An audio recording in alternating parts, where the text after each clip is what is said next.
They always said the league was bigger than any one player. I heard that line over and over again in interviews, in meetings, on television. The WNBA is bigger than Caitlin Clark. The brand matters more than the individual. The shield over the name on the back. And for a while, I nodded along. I respected the history.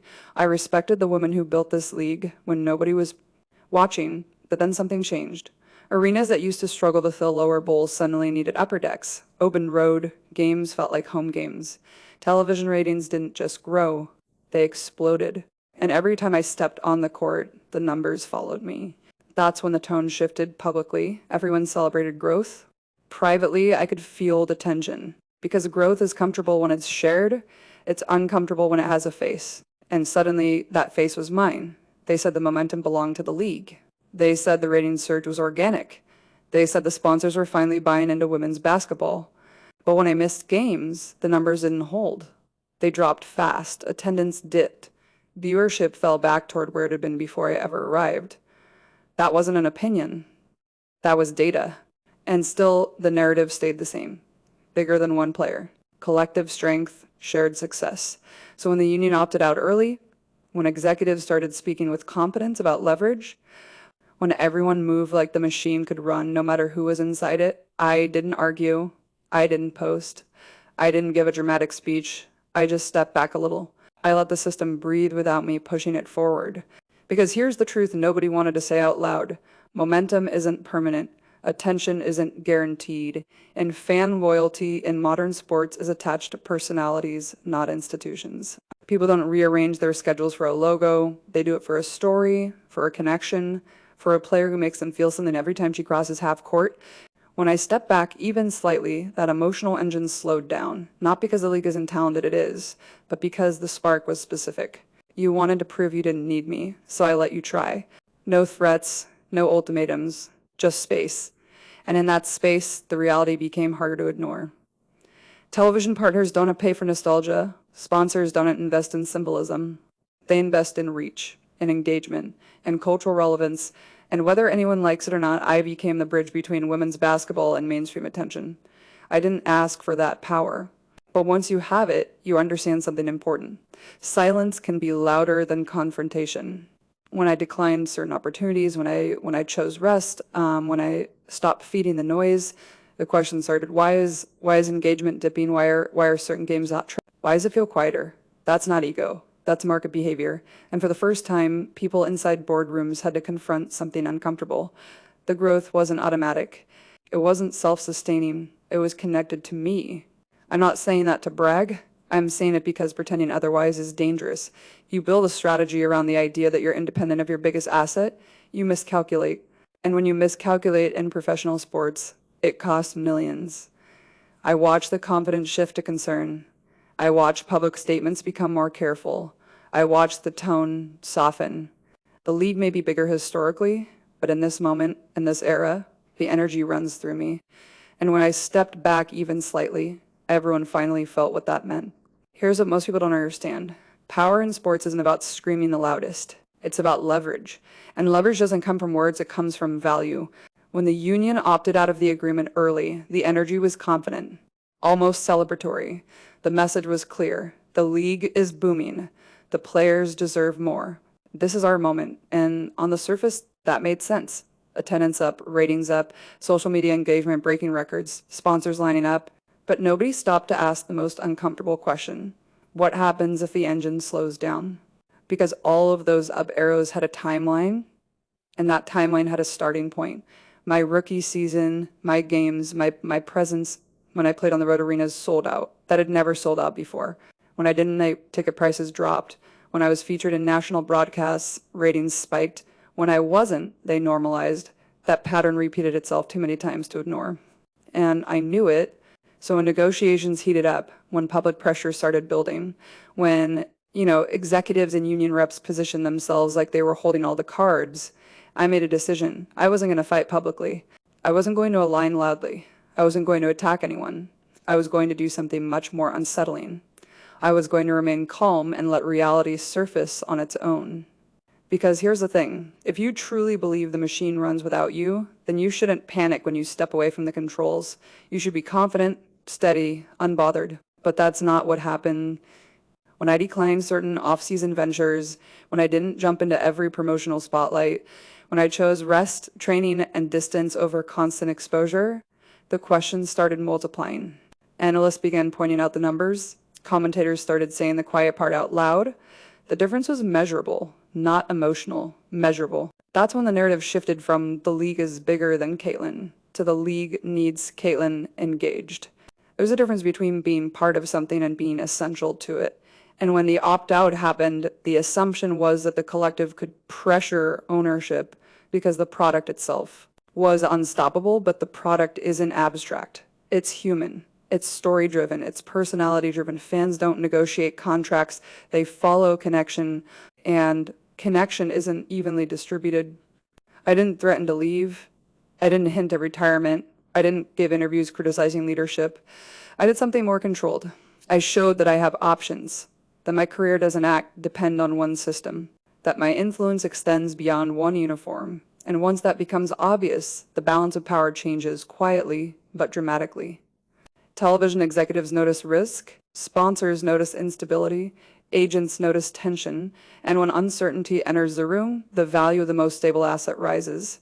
In this case, that asset was me staying engaged, me staying invested, me choosing to participate. That's why silence became my strategy. Because when you're truly indispensable, you don't need to announce it. You just step back enough for everyone else to feel the absence. And once they feel it, they start recalculating. They start protecting. They start adjusting tone. They thought the league was bigger than me, and maybe historically it is. But in this era, in this moment, in this growth cycle, they're realizing something they didn't plan for. If I slow down, everything slows down. What really changed everything wasn't a speech. It wasn't a tweet. It wasn't a headline. It was the numbers, because numbers don't care about feelings. They don't care about veteran politics. They don't care about who paid dues in the past. They only reflect behavior, and behavior showed something uncomfortable. When I was active, average viewership jumped. When I was out, it dropped fast, not slightly, not gradually. Immediately, road attendance followed the same pattern.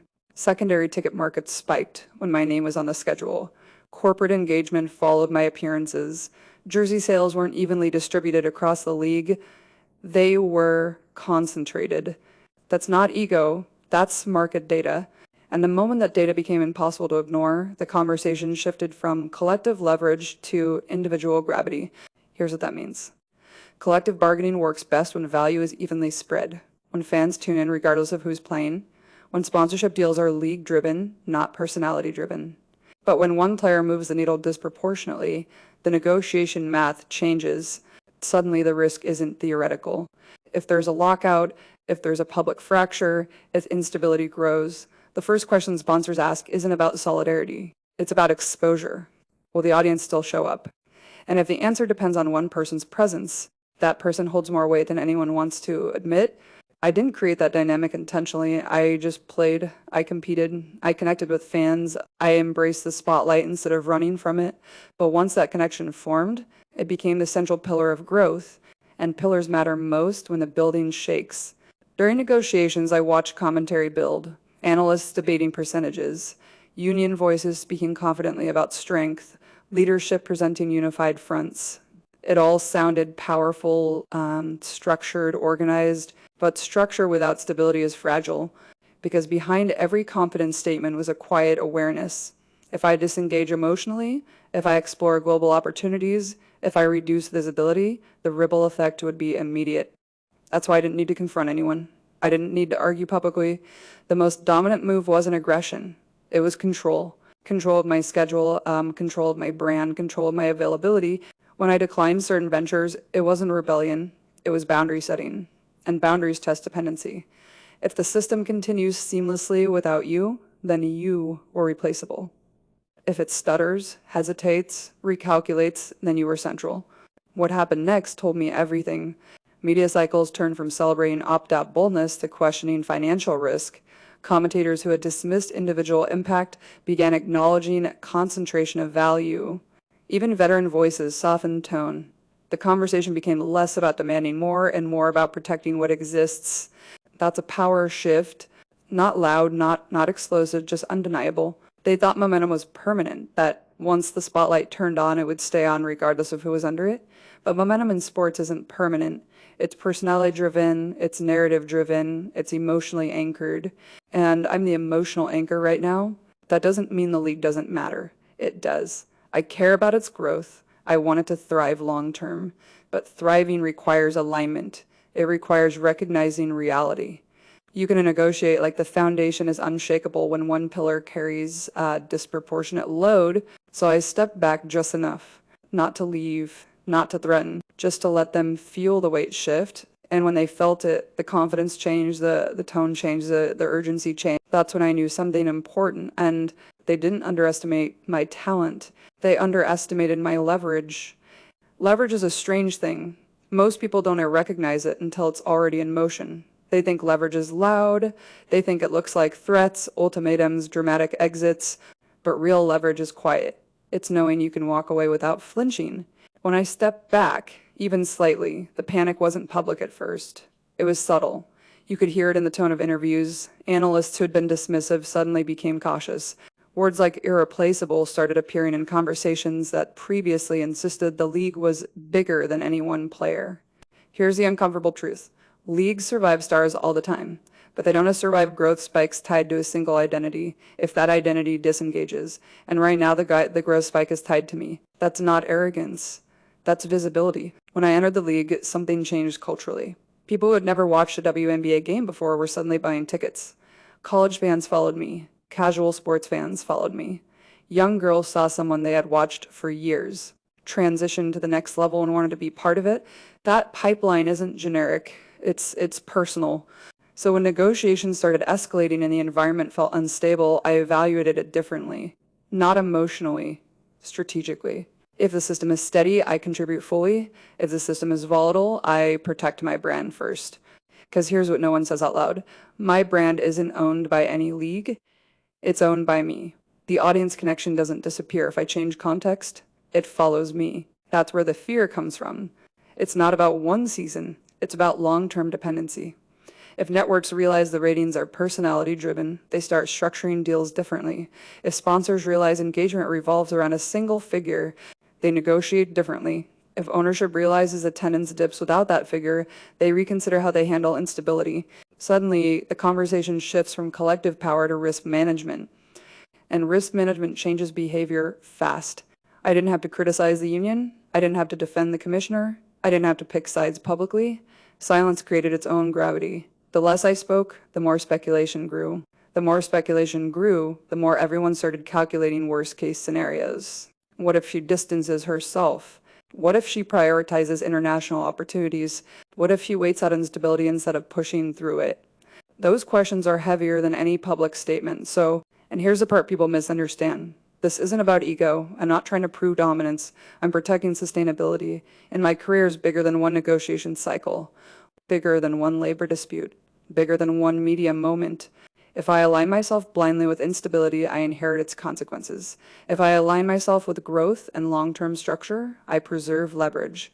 So I let the lead test its theory that it was bigger than me, that the momentum was self-sustaining, that the machine would run smoothly no matter what. What happened? Engagement fluctuated sharply depending on visibility. Conversations revolved around my next move instead of the negotiation details. Media segments debated my silence more than the union's strategy. That tells you everything. When your absence becomes the headline, your presence was the engine. And that realization doesn't need to be announced. It settles in quietly. It shifts tone behind closed doors. It forces recalculations in boardrooms. It changes how decisions are made moving forward. They thought the power dynamic was collective versus ownership. I didn't realize there was a third force in the room. Me. Here's the part nobody wants to admit out loud. When I stepped back, I wasn't threatening the league. I was testing the temperature. I wanted to see how they functioned without leaning on my momentum. I wanted to see if the machine they were so confident in could truly operate at the same level without the spark that ignited it. And the response told me everything. The conversation stopped being about long-term growth and started being about immediate stability. Analysts shifted from celebrating expansion to worrying about sustainability. Executives who once spoke in confident tones suddenly sounded cautious, because once you understand where the energy is coming from, you can't unsee it. This isn't about me versus the league, it's about clarity. For years, women's basketball fought for attention. Then overnight, attention wasn't a fight anymore. It was automatic. That didn't happen randomly. It happened because a specific story captured people, a specific style of play resonated, a specific player made casual fans feel connected. When that connection pauses, the ecosystem feels it. I don't need to say you need me. The numbers say it. The engagement patterns say it. The sponsorship behavior says it. When viewership spikes around one presence and dips around absence, that's not narrative. That's measurable. So when people frame this as conflict, they miss the deeper shift, the power dynamic change, not because I demanded it, but because the market decided it. You can negotiate against demand. You can only respond to it. Believe momentum was institutional. I let them test that belief. I didn't disrupt anything. I didn't attack anyone. I simply didn't overextend myself into instability. That's what controlled dominance looks like. Not shouting, not flexing, just stepping back and letting reality reveal itself. And here's the thing. I want the league to thrive. I want players to earn more. I want expansion. I want charter flights to become standard. I want global growth. But none of that survives chaos. None of that survives fractured trust between leadership and players. Stability creates growth. Growth creates leverage. Leverage creates opportunity. If you destabilize the foundation too aggressively, you don't strengthen it, you stress test it. When I stepped back, I wasn't abandoning anything. I was protecting the foundation that made all of this possible in the first place. My career is long-term. My brand is global. My influence isn't tied to one contract cycle. They thought the league was bigger than me, and maybe one day it will be. But until it proves that it can generate the same momentum without my name attached to the headline, the dependency conversation doesn't go away. I didn't have to fight. I didn't have to argue. I didn't have to threaten. I just let them try, and that was enough.